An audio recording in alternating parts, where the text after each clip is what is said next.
Hello everyone, welcome to Lukmaan IAS. Today we are going to have the Hindu newspaper analysis dated 15th of March 2022. So let us quickly look into the important topics that we are going to discuss for the day. So we will take these topics for the discussion today. Okay. So the first topic is related to a new deal. Okay. So in this article we are going to discuss about some of the important concepts that was there in the editorial page.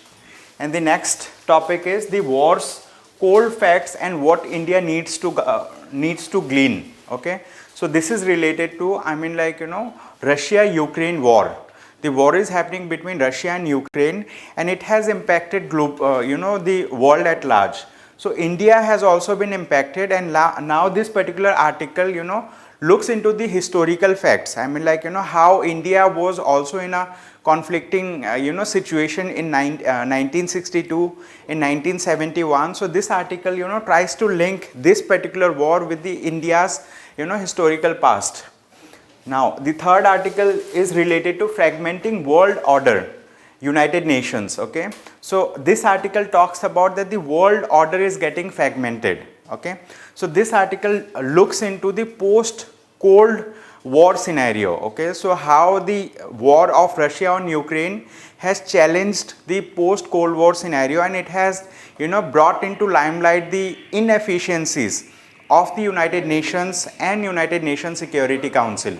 So we will discuss about that thing in this article. And the fourth topic is related to microfinance farms. Okay, so it says microfinance farms can fix interest, says the Reserve Bank of India. Okay, so we will discuss about what are microfinance farms and what role they play in the economy and what the RBI has suggested. Okay, so we will discuss about this thing. Then the next topic is related to Maldives lifts health emergency, masks mandate. Okay, so Maldive, Maldive is an archipelago, so we can say it to be an island nation. So Maldives was was heavily impacted by COVID-19. So it's been 2 years that Maldives has imposed curbs in its country, but recently it has lifted the health emergency status from that country, and they have also made wearing mask optional. If people want to wear mask, they can wear. If they don't want to wear mask, so they will not be pressurized. Okay, so with this we will talk about these articles one by one. So now let's discuss the first topic. Okay, so this topic is a new deal. Any delay in Iran deal will deepen security crisis in West Asia and inflate global oil prices. So here in this article we will discuss about the Joint Comprehensive Plan of Action. This is also known as Iran nuclear deal. So this particular deal started in the year of 2015. And since then, many participating countries, they have their own interest, and all of these countries are pressurizing Iran not to go ahead with nuclear weaponization. Means they do have nuclear capability, but that is restricted to generation of power for civilian use. But as you know, that nuclear fuel is a dual technology. It can be used for dual purposes. It can be used for civilian purposes for generation of power, and it can also be used for purposes creating nuclear weapon. So all the participating countries in that Joint Comprehensive Plan of Action, they have a target that not to allow Iran to go ahead with creating nuclear weapons. Okay, so now recently what has happened, when Donald Trump came to power in United States of America, he has pulled United States of America from that particular Joint Comprehensive Plan of Action. After America was pulled out of it, then the negotiation has went all-time low, and Iran has started doing more enrichment of the nuclear fuel. Okay, so they started doing enrichment. Why? Because they wanted to create nuclear weapon. Now war is happening between Russia and Ukraine, and at this situation all the Western countries, including the United States of America, they are on one side and Russia is on other side. Okay, still these countries have not taken any step to stop this particular war. what they have taken, I mean, a step is like they have put sanctions on Russia. Okay, they have put sanctions on Russia, economic sanctions. Russia has also retaliated by curbing the export of the goods from Russia to that country.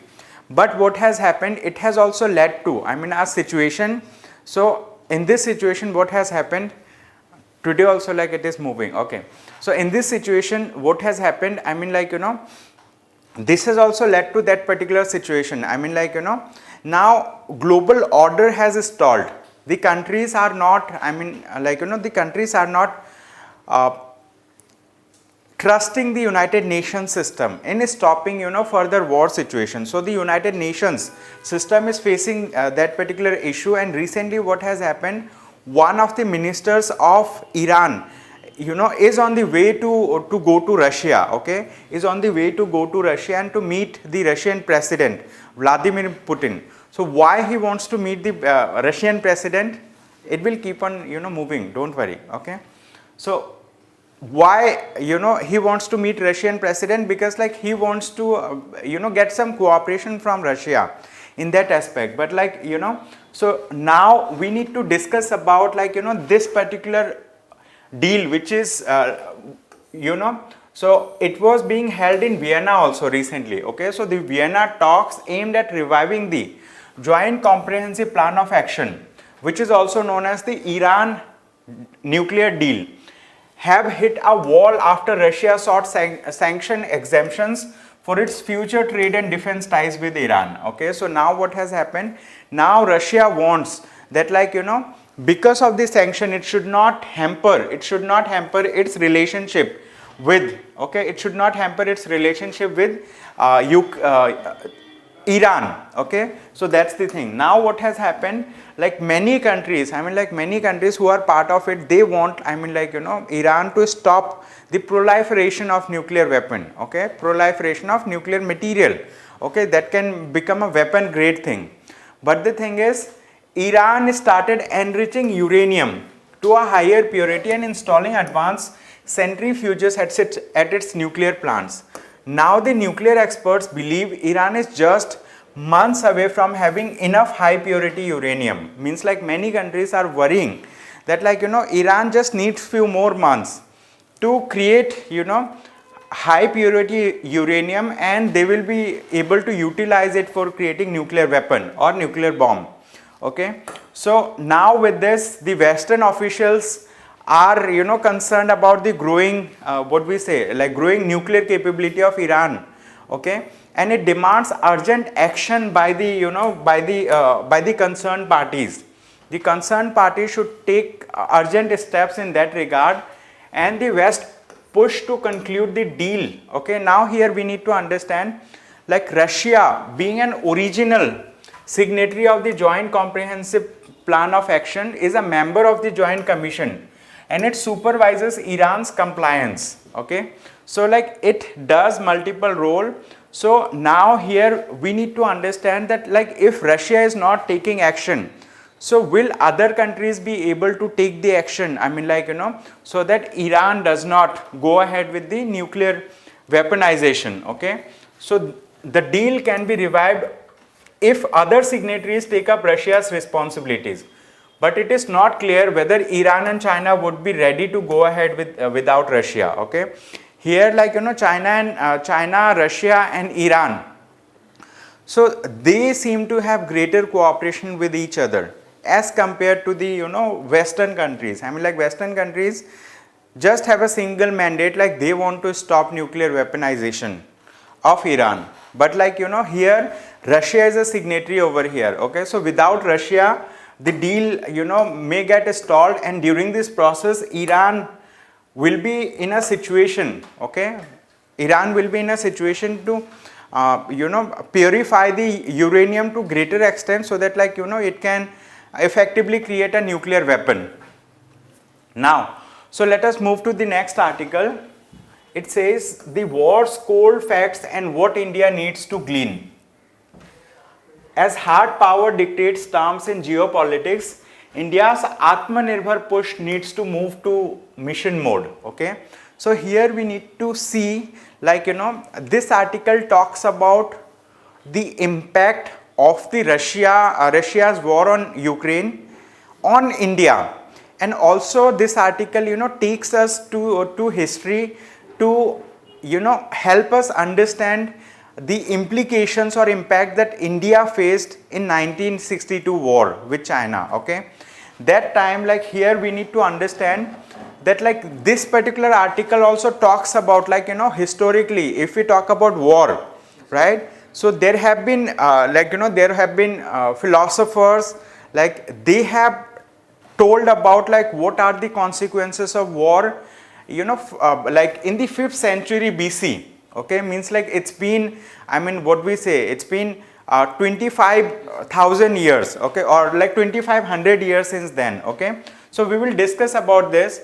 So it says there is no finer teacher of war than war. Okay, so like if you want to learn about war, you have to be in the war simply. Okay, so like war is a teacher in itself that talks about like, war, why war should not be fought.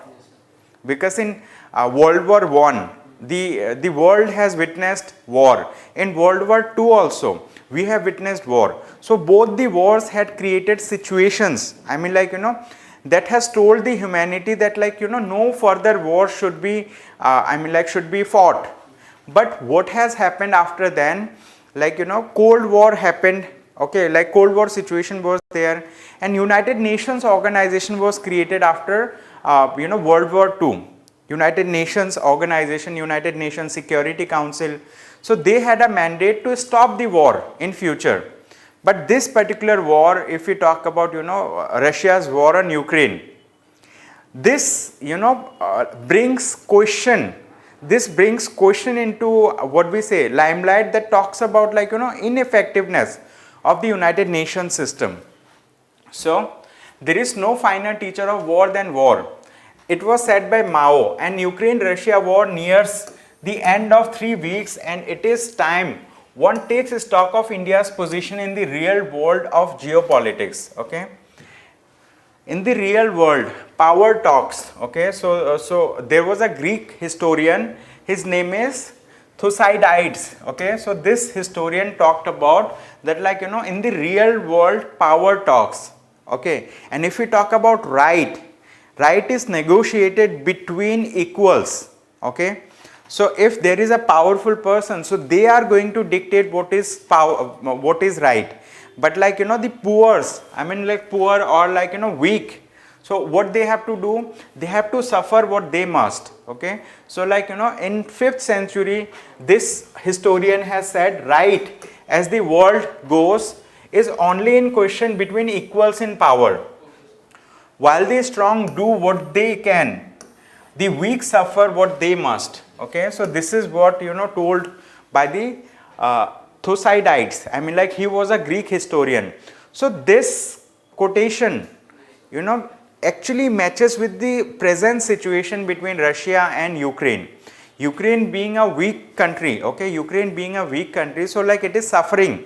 Okay, so it is suffering, but like, Russia being a powerful country, it is, I mean like, it is at a upper hand. Okay, so this is the thing. Now Russia says that all Russian demands must be met, including call to surrender, okay, to Ukraine. Okay, so Russia wants that the Ukrainian president should surrender along with all his armed forces. Okay, so here in this case, Ukraine is alone. Why Ukraine is alone? Because like Ukraine initially sought help from the international, I mean like, from the international organizations from different countries. But many countries, I mean like, did not come forward. Okay, they did not come forward to support Ukraine. Okay, Ukraine had also, sent the, what we say, sent the letter to be part of the NATO. Okay, so they have, sent a letter to the NATO membership to be a part of the NATO, but like NATO did not accept its membership then. Okay, so this is what, I mean like, after then what has happened, like now Ukraine is left alone. Okay, Ukraine is left alone to fight with Russia, and Russia is a superpower. And it has always been conjectured whether the United States would come to the aid of the North Atlantic Treaty Organization, ally in Europe, following Russian advance, and this is the thing. Now here we need to understand that like this particular situation has exposed what do we mean by friends, because like historically there have been multiple wars where like some of the countries expected that the United States or the Western powers are going to support us, but that time like the United States or the Western powers did not support.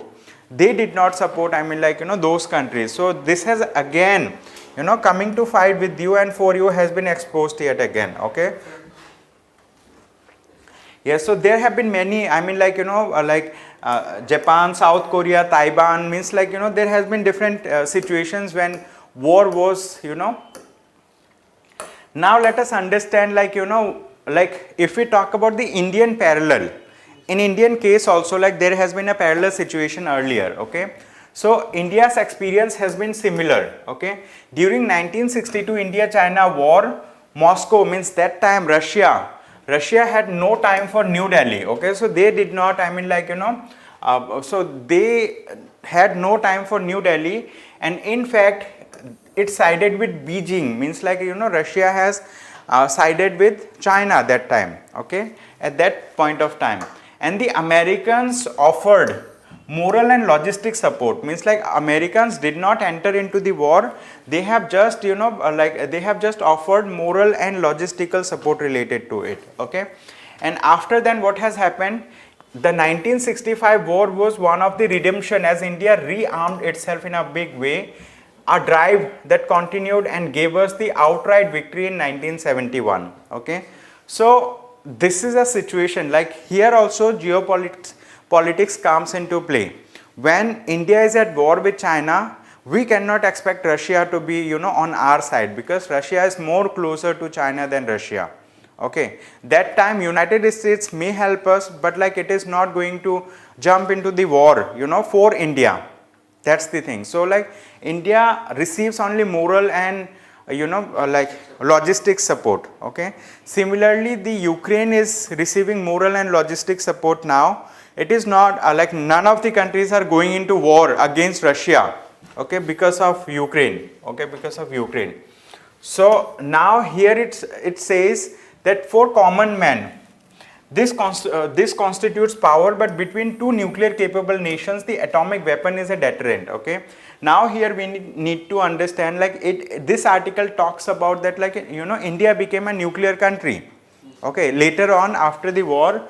Okay, so then in 1974 it is to the credit of Indian leadership for demonstrating India's scientific capability through a peaceful nuclear explosion, and the leadership in 1998 for going overtly nuclear. Okay, so later on I mean like India became a nuclear capable nation, and that nuclear power makes other countries deterrent. I mean like if India has a nuclear capability, other countries will think twice before thinking about any attack against India. Okay, but the thing is like if we talk about nuclear war, I mean like nuclear weapons comes with huge responsibility, because a country that has nuclear capability will be able to devastate other country in fraction of like fraction of time, fraction of minutes. That's the thing. So for a nation to have strategic autonomy in matters of national security, self-sufficiency in defense research and development and manufacturing is an inescapable imperative. Okay, so now here they are talking about like India had similar situation in 1962, but in 1974 later on in 1965 war, India has come, I mean like rearmed itself, and in 1971 it I mean like it was able to get the victory. Okay, but later on India has developed nuclear capability, and we now see that like Russia is a nuclear armed country, and Ukraine is not a nuclear country. Earlier like Ukraine was a nuclear country, but later on during that particular agreement Ukraine has given up all its nuclear weapons. Okay, so that's the thing. Here like if we talk about the Ukraine situation now, in Ukraine, I mean like, Ukraine is receiving war, I mean like material for fighting the war, but they are not receiving manpower. Other countries are not going into war, with Ukraine, or like, so it seems like, it is stalled. But at this point of time, like, India is what? India is actually, importing weapons from Russia, and it is also importing weapons from Western countries. Okay, India is importing weapons from both the countries. Okay, so after the Cold War ended, India diversified its purchases to dilute its dependence on Russia for arms. Okay, before the Cold War, India was importing more weapons from Russia, but like after this particular situation, when India did not receive any support from Russia, so India has started importing weapons from Western countries also. And these are, some of the examples, like, so like MiGs, Antonovs, Sukhoi, S-400 missile, T-90 tanks. These were some of the things that we imported from Russia. And apart from this, if we talk about from Western countries, we started importing American C-17 and this one like C-130G Super Hercules aircraft, Chinook and Apache attack helicopters. So we started importing this thing from Western countries. Okay, so now similarly, Indian Navy has Boeing P-8I long range aircraft for maritime surveillance. And so like, it talks about that like India has also diversified its weapons. Okay, we started importing weapons from Western countries equally, like, as we used to import from Russia. Why? Because like, so that like none of the countries are at advantage. Okay, so this is the thing. Now let us talk about another article. This is article number 3. This is also related to that particular thing, because like nowadays in Hindu newspaper, what we are receiving is most of the time the articles are related to politics, because political results are out. Okay, so articles are related to politics. So like, we are getting lesser number of articles that are very helpful for UPSC examination. And one of the prominent thing that is going on is the Russia-Ukraine war. So many articles are there, talking about different viewpoints, right, related to Russia-Ukraine war. It also talks about like, what is India's stand. So here this article is related to fragmenting world order. It talks about fragmenting world order, United Nations. Okay, the impact of Ukraine war on global interconnectedness is a cause for worry in the post-Cold War situation. Okay, so now let us understand. This article is written in multiple, headings. The context, the United Nations and Security Council, whether nuclear safeguards, economic actions, isolation by culture, New Delhi needs to ponder. Okay, so here we need to understand, like, it's been nearly 3 weeks that Russia has waged war against Ukraine, and since then Russia has been making advance into the territory of Ukraine. They have encircled the capital of Ukraine also. They have taken taken position in various other cities in Ukraine. But like, it's been 3 weeks that like, many other countries, like, many other countries were not able to take any steps, right, to stop the war, to bring peacefulness into that region. Okay, so okay, all right, no issues. Okay, don't worry. So like, it will keep on moving. Okay, so after then what has happened? What has happened now? Many countries have started questioning India's stand. They have started questioning like to which side India stands. Like, is it with Russia or is it with Western countries? Okay, India has maintained neutrality in this situation. Okay, India has maintained ambiguous neutrality in the sense like India has not given a clear signal to which side India is there. Okay, so India has maintained ambiguous neutrality, we would say. Okay, so many countries are criticizing Russia's actions and criticizing India's inaction, okay, towards taking a side. But like others are also seeing that like how it is affecting India.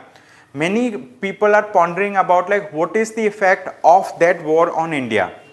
India, definitely has lot of impact, because like India used to import huge amount of crude oil from Russia, crude oil, gas, natural gas, etc. We used to import them from Russia, but like because of this particular war, Russia is not supplying enough, and like it has led to surge means increase in the price of crude oil and other similar goods that are being that are imported from Russia. And otherwise also in the world, the prices of other things have increased to a greater extent. So now let us understand that with this, if we talk about the United Nations Security Council, okay, United Nations and the Security Council. The United Nations and the Security Council talks about this United Nations is formed to stop the Third World War from happening, to stop another war from happening. But the thing is, like here in this situation, it seems that United Nations, and the NATO, they are not taking proper steps. They are not able to stop the war, but they are waiting for Russia's president to take a call to stop the war himself. Okay, they have said it is war of the Putin, okay, of Vladimir Putin. Only he can stop it. Okay, they said, means they don't want to take part in this particular war.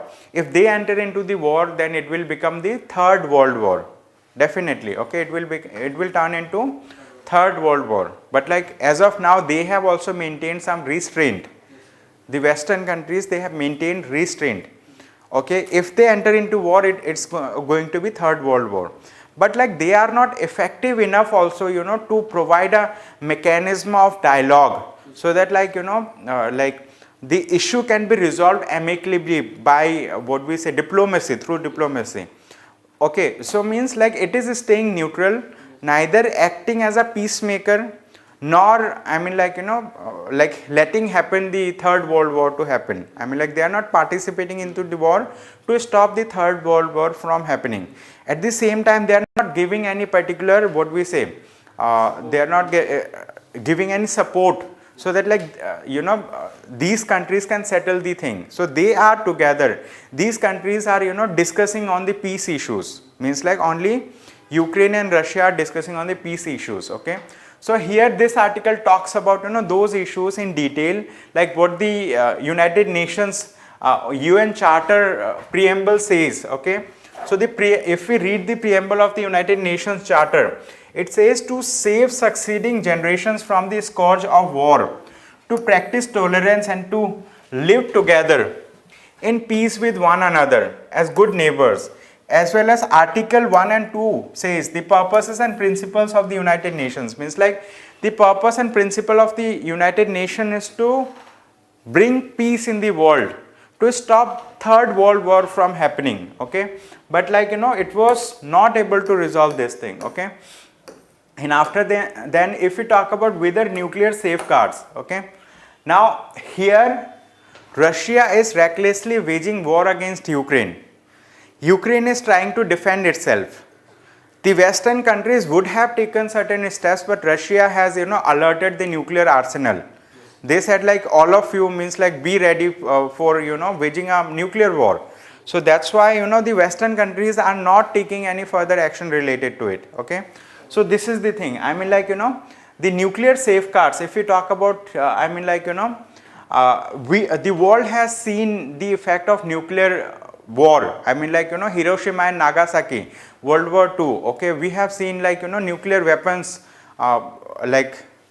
falling into some of the territory and affecting the future generations also. So the world does not want any nuclear war to be happening, and we do have an agency which is known as International Atomic Energy Agency. What is the role of the International Atomic Energy Agency? The role of the International Atomic Energy Agency is to see whether nuclear proliferation is happening somewhere or not. They want to restrain the countries from going ahead with the nuclear arsenal. Okay, but by the time it came into prominence, many other countries had already developed themselves nuclear capable. They made themselves nuclear capable. So this is the thing. And this is related to economic actions. The Western countries have put sanctions on Russia. Russia has retaliated by putting export ban. So this has led to a stalling situation. it has also impacted the Indian stock market. Many many of the organizations in India that depends on that particular thing, so they are also facing huge problem related to this particular thing, because the general price of oil has gone up multifold. Okay, it has gone up. So we are yet to see what is going to be the impact of this particular thing. Okay, so with this, now we need to understand that the Indian government also needs to ponder, they need to think what should be the best calibrated effort, what should be the best strategy that India can take, right? So now with this, let us talk about another article. The first 3 articles were related to, okay, the Russia-Ukraine war and the nuclear proliferation in Iran. Okay, so that we talk about joint comprehensive plan of action. Now let us discuss about microfinance firms. Okay, it says microfinance firms can fix interest rate, says RBI. Okay, Reserve Bank of India says the microfinance firms are those firms small organizations, small yeah, they provide small loans. So these are these are known as microfinance institutions. Okay, microfinance institutions are providing loans at a small smaller loans to customers, and at the same time they are not as big as full-fledged banks. What banks? I mean scheduled commercial banks. But the microfinance institution has the interest rate very high, and these interest rate does not match with the interest rate of scheduled commercial banks. The scheduled commercial banks follow the RBI norms strictly, and they have a limited interest rate, means there is a cap that to this rate you can ask interest rate. But the microfinance institution has a very high level of interest rate. It has a very high level of interest rate. So here the Reserve Bank of India warned, not only warned, it has recommended that microfinance institutions, it said that the interest rates and other charges or fees on microfinance loans should not be usurious. Usurious means it should not be to the deterrent, what we say, the loanee, a person who takes the loan, it should not hamper that person negatively. It should not be reckless. The rate of interest should not be reckless. It should be thoughtful. Yeah, it should be rational, thoughtful. Okay, so these shall be subjected to supervisory scrutiny by Reserve Bank. Okay, so Reserve Bank of India said the microfinance institution should keep the interest rate limited. Otherwise, the Reserve Bank of India or otherwise anywhere Reserve Bank of India is going to play supervisory role in checking the interest rate. Okay, so Reserve Bank of India has put a cap. Cap means ceiling on the interest rate. Ceiling on the interest rate, and so it says that lower the average cost of borrowing, okay, multiplied by 2.7%, 2.75, or cost of funds plus 10%. Okay, they said that the interest rate should be cost of funds plus 10%. It should not be beyond that. Okay, so this is as per the Reserve Bank of India. Okay, so it says each RE. Okay, so RE means those entities that are regulated. Okay, RE stands for regulated entities.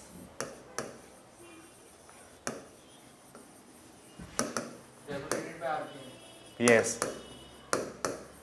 So RBI said that regulated entities shall disclose pricing related information on a prospective borrower in a standardized simplified fact sheet. Okay, they said you should be more transparent, you should disclose the price, right, in your website, and whosoever you are giving the loan, you have to tell them in clear words that this is what we are charging, and our charge is not not what we say above and over the cap that is set by the Reserve Bank of India. And at the same time they have to make the prospective borrower informed before giving the loan about it. And apart from this, Reserve Bank of India has also said that each regulated entity would have to put in place a mechanism for identification of the borrowers facing repayment related difficulties engagement with borrowers and providing them necessary guidance about the recourse available. Okay, so Reserve Bank of India said that, like, the borrowers must be informed if they are facing difficulty in repayment. You should, tell the borrowers, like, how they could, come out of the loan and all. So this is the thing. This is just a comment, but, like, through this particular article, the Reserve Bank of India clarifies that, microfinance institutions should charge rational interest rate from the borrowers. They should disclose the information to the borrowers, beforehand. They should inform the borrowers about the interest rate. If a borrower is defaulting, then the microfinance institution should support the borrower, okay, in such a way that the borrower is able to repay the loan, effectively. That's the thing. Now let us talk about the last topic. This topic talks about Maldive lifts, okay, Maldives lifts health emergency, mask mandate, okay. So here we need to understand that the what has happened. Maldive was under health emergency since COVID-19. It's been around 2 years that Maldivian economy has faced huge challenges, and Maldivian economy primarily depends on tourism, okay. 70% of its GDP was based on tourism, and because of COVID-19 the travel restrictions were there world over, okay. So there were travel restrictions all over the country, okay, throughout the world. But what has happened with the travel restrictions, the Maldivian economy faced huge crisis. So, like, that time the government of India has supported Maldives by gifting them, about 2-3 lakh, what we say, COVID-19 vaccines. We have gifted COVID-19 vaccines, and rest of COVID-19 vaccines they have purchased, right, from India. So now, the Maldivian government is ready to open its economy, and they have allowed the foreign tourists to come to the country, and at the same time they have pulled off the medical emergency, okay. There was a medical emergency, so or health emergency. They have lifted off the health emergency, and they have allowed people to wear mask or not to wear masks. They made wearing mask optional, okay. So now if we talk about Maldives, okay, India is the third largest source market, okay, like, India is the third largest source market for Maldivian tourism, because, like, majority of Indian people, I mean, like, who go to outside, many of them actually go to Maldives, okay, they go to Maldives. Further easing entry into the Maldives, okay, so, like, the Maldivian government also said that the RT-PCR test is not mandatory, okay, RT-PCR test is not mandatory anymore to enter Maldives, okay. So this article also talks about India's gift to Maldives. I mean, like, India has gifted COVID-19 vaccines to Maldives. So that's all. I mean, like, it was a simple article, okay. Today, I mean, like, most of the articles were related to Russia-Ukraine war. Then RBI guidelines were there for the microfinance institution, and last topic was related to the Maldivian economy. So what you need to do, you need to find out where is the location of Maldives, what are the, I mean, like, nearby places. So, like, geographical related things you need to explore after reaching home, okay. So that's all for the day. Thank you so much everyone for joining this session. I hope you have a good day ahead. Thank you. Yeah.